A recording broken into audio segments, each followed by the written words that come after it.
ದೇವಸ್ಥಾನದ ಪ್ರವೇಶ ಅನ್ನೋದು ಹೊಸದೇನಲ್ಲ.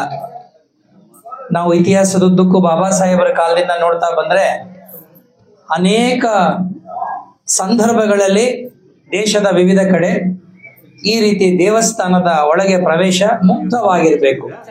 ಜಾತಿ, ಅಂತಸ್ತು ಅಥವಾ ಸಾಮಾಜಿಕ ಸ್ಥಾನಮಾನಗಳು ಅಥವಾ ಲಿಂಗ ತಾರತಮ್ಯ ಇಲ್ಲದೆ ಎಲ್ಲರೂ ಕೂಡ ದೇವಸ್ಥಾನವನ್ನ ಪ್ರವೇಶ ಮಾಡಬೇಕು ಅನ್ನೋ ಉದ್ದೇಶದಿಂದಾನೇ ಸರ್ಕಾರದಿಂದ ಮುಜರಾ ಇಲಾಖೆ ಅಂತ ಕೂಡ ಬಂದಿರೋದು.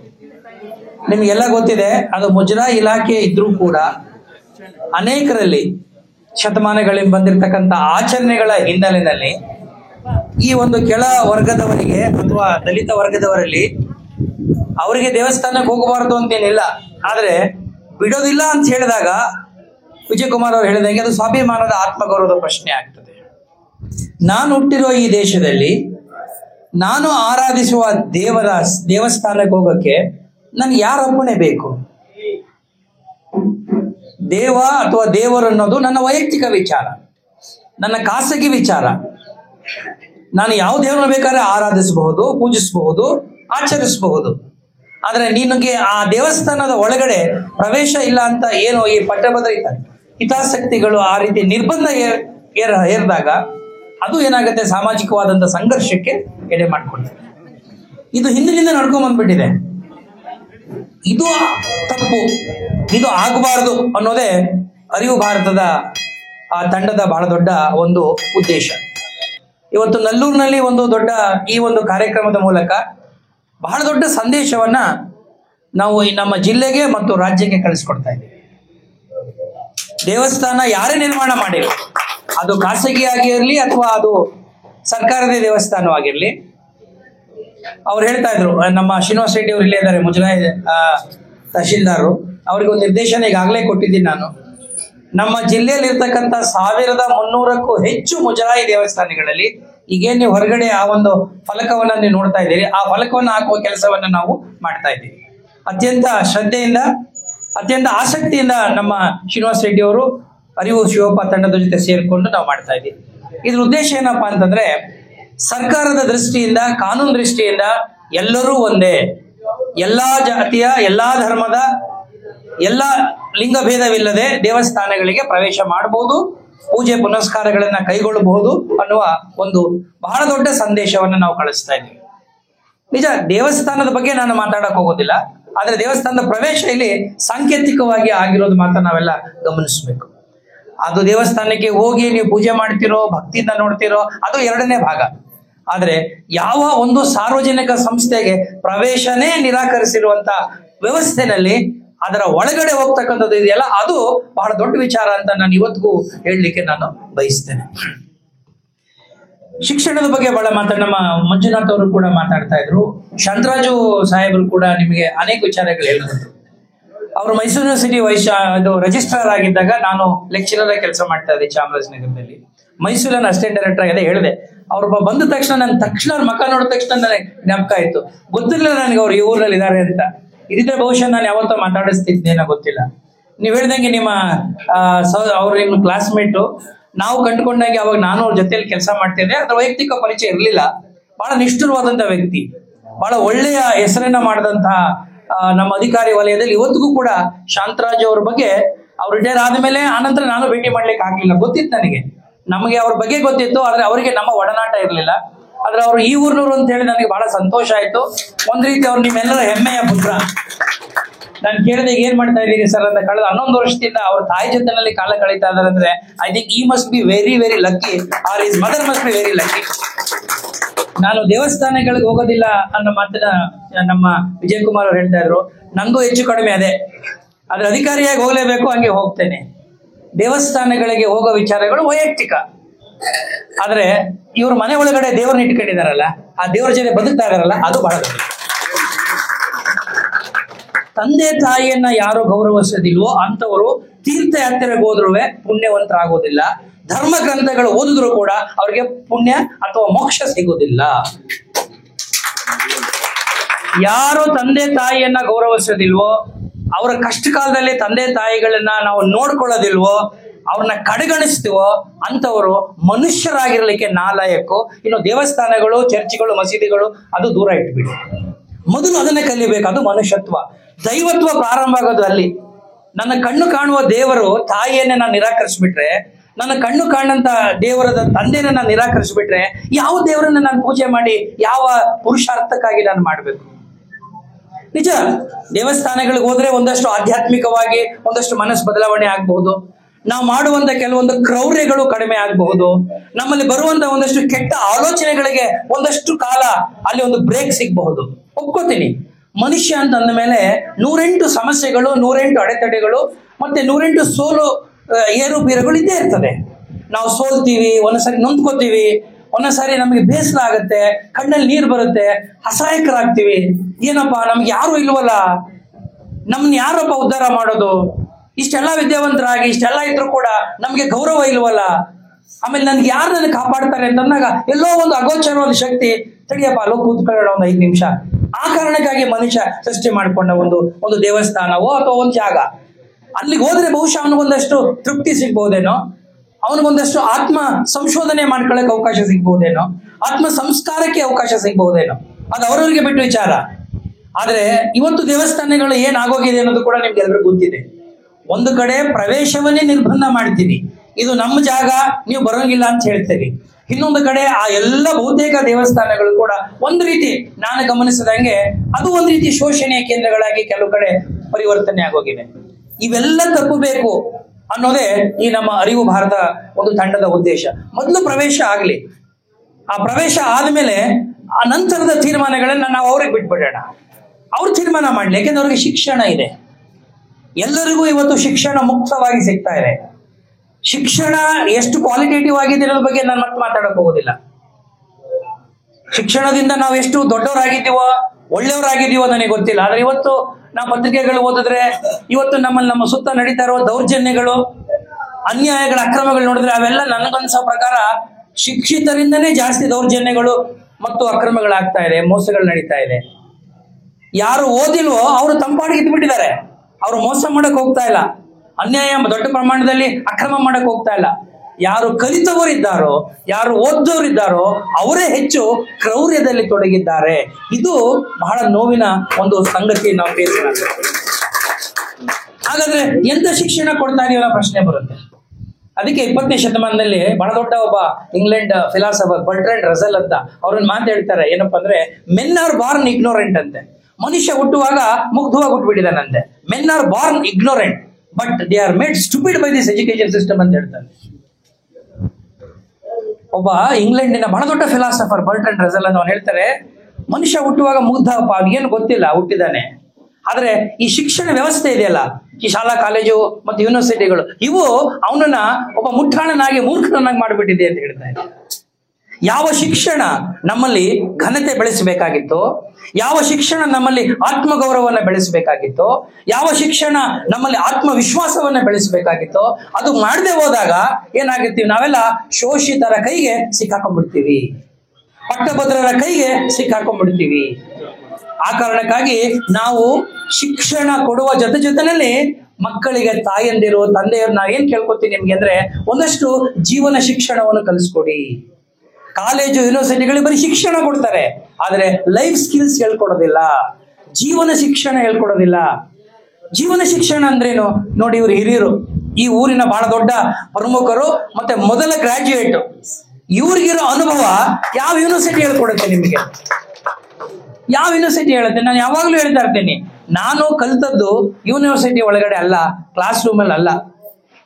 ನನಗೂ ಇವರಾಗೆ ಗೋಲ್ಡ್ ಮೆಡಲ್ ಕೊಟ್ರು, ನನಗೂ ಇವರಂಗೆ ಫಸ್ಟ್ ರ್ಯಾಂಕ್ ಕೊಟ್ರು, ಅವೆಲ್ಲ ಪಕ್ಕ ಇಟ್ಕೊಂಡು ನೋಡಿದ್ರೆ ನಾನು ಏನ್ ಕಲ್ತಿದ್ದೀನಿ ಅಂತ ಪ್ರಶ್ನೆ ಮಾಡ್ಕೊಂಡ್ರೆ ಸತ್ಯವಾಗ್ಲೂ ಹೇಳ್ತೀನಿ, ಕೊನೆಗೆ ಸಿಗೋದೇ ಶೂನ್ಯ.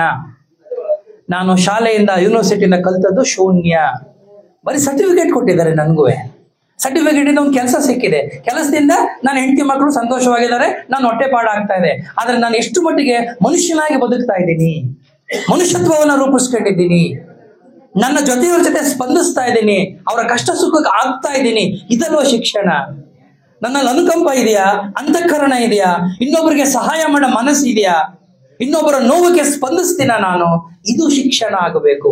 ಈ ಮೌಲ್ಯಗಳು ಶಿಕ್ಷಣ ಹೇಳ್ಕೊಡೋಕೆ ಯಾರು ಸಾಧ್ಯ ಅಂದ್ರೆ ಇಂಥ ಕಾರ್ಯಕ್ರಮಗಳು, ಇಂಥ ಹಿರಿಯರು, ನಮ್ಮ ಊರು, ನಮ್ಮ ಸಮುದಾಯ, ಇವು ನಮ್ಗೆ ಕಲಿಸ್ತಾರೆ. ಸಮುದಾಯದ ಜೊತೆಯಲ್ಲಿ ಬೆರೆತಾಗ ಮಾತ್ರ ಇನ್ನೊಬ್ಬರ ಕಷ್ಟ ಸುಖಗಳು ನಮ್ಗೆ ಅರ್ಥ ಆಗುತ್ತೆ.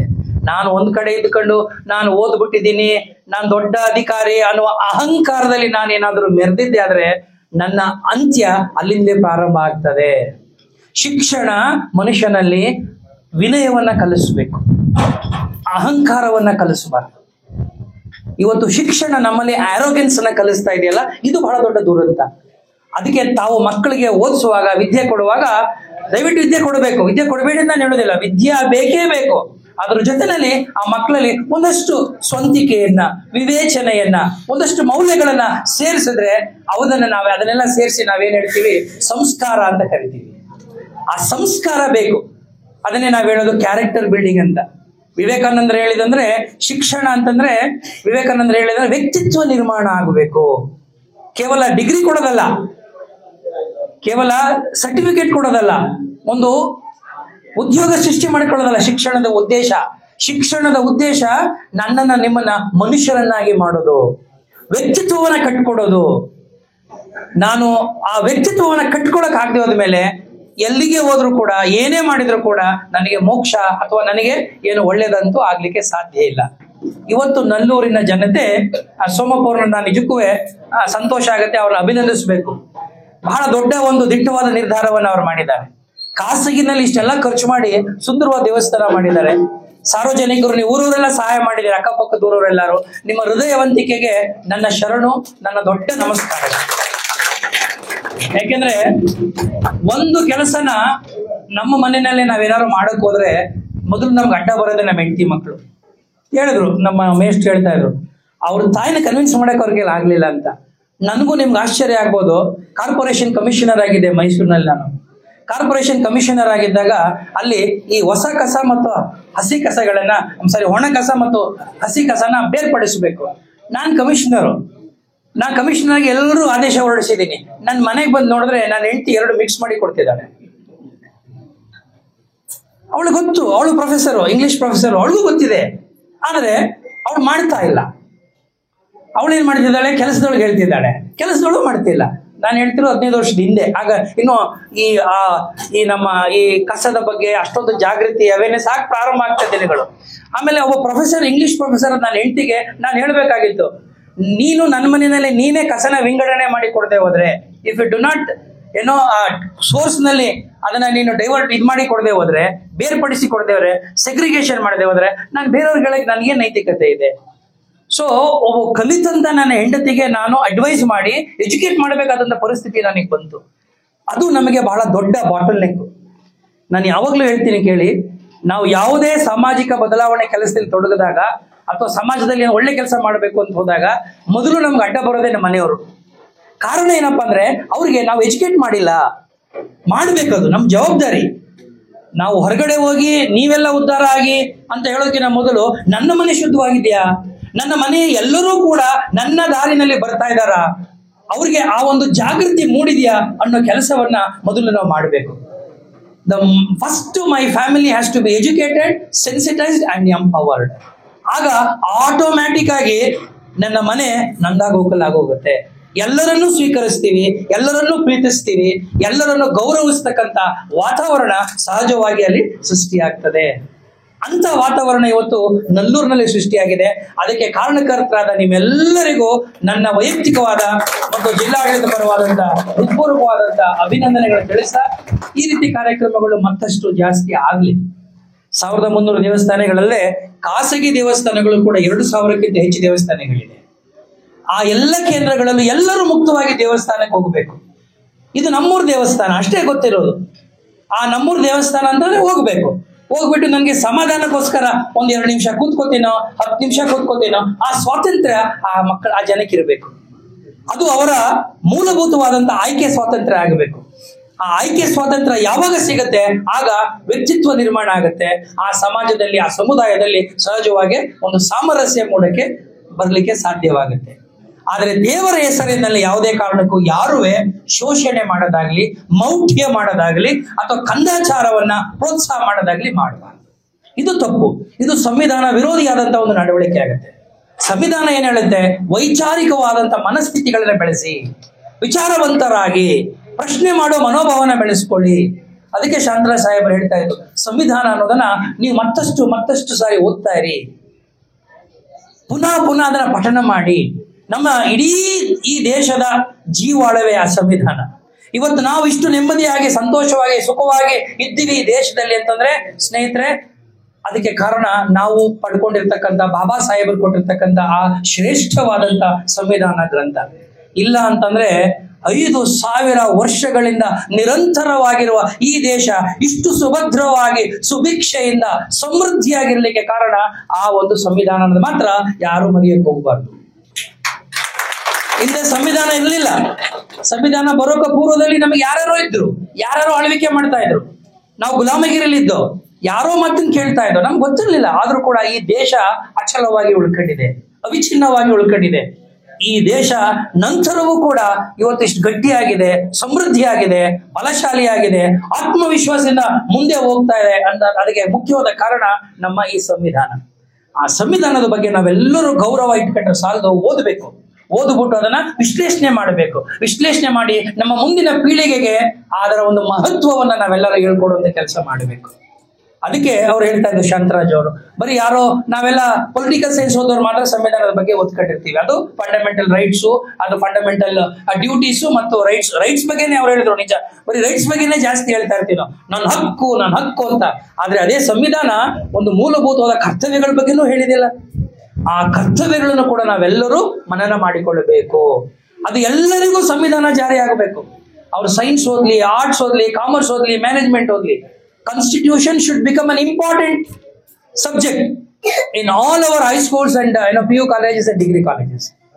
ಆಗ ಅವರಿಗೆ ನನ್ನ ಕರ್ತವ್ಯಗಳೇನು, ಈ ದೇಶದ ಪ್ರಜೆಯಾಗಿ ನನ್ನ ಜವಾಬ್ದಾರಿಗಳೇನು, ಈ ದೇಶವನ್ನ ನಡೆಸಿದ್ರಲ್ಲ ನಮ್ಮ ಹಿರಿಯರು, ಈ ದೇಶಕ್ಕೆ ಸ್ವಾತಂತ್ರ್ಯ ತಂದುಕೊಟ್ರಲ್ಲ ನಮ್ಮ ಪೂರ್ವಿಕರು, ಸ್ವಾತಂತ್ರ್ಯ ಯೋಧರು, ಅವರ ಒಂದು ತ್ಯಾಗ ಏನು, ಮತ್ತೆ ನಾನು ಈ ದೇಶವನ್ನ ಹೇಗೆ ನಡೆಸ್ಕೊಂಡು ಹೋಗ್ಬೇಕು ಅನ್ನೋ ಜವಾಬ್ದಾರಿಗಳನ್ನು ನಮಗೆ ಆ ಸಂವಿಧಾನ ಹೇಳ್ಕೊಡುತ್ತೆ. ಆ ಕಾರಣಕ್ಕಾಗಿ ಸಂವಿಧಾನ ನಮಗೆ ತಾಯಿ ಇದ್ದಾಗೆ. ಆ ತಾಯಿಯನ್ನ ಗೌರವಿಸೋಣ, ಅದನ್ನ ನಮ್ಮ ಪ್ರತಿನಿತ್ಯದ ಜೀವನದಲ್ಲಿ ಬೆಳೆಸ್ಕೊಂಡು ಅದನ್ನ ಬಳಸ್ಕೊತಾ ಹೋಗೋಣ ಅನ್ನೋ ಮಾತನ್ನು ಹೇಳ್ತಾ, ನಲ್ಲೂರಿನಲ್ಲೂ ಕೂಡ ಬಹಳ ಉತ್ತಮವಾದ ಕೆಲಸ ಆಗಿದೆ. ಆ ಕಾರಣಕ್ಕಾಗಿ ಈ ದೇವಸ್ಥಾನ, ವೀರ ಆಂಜನೇಯ ಸ್ವಾಮಿ ದೇವಸ್ಥಾನ ನಿಮ್ಗೆಲ್ಲರಿಗೂ ಒಳ್ಳೆಯದು ಮಾಡಲಿ.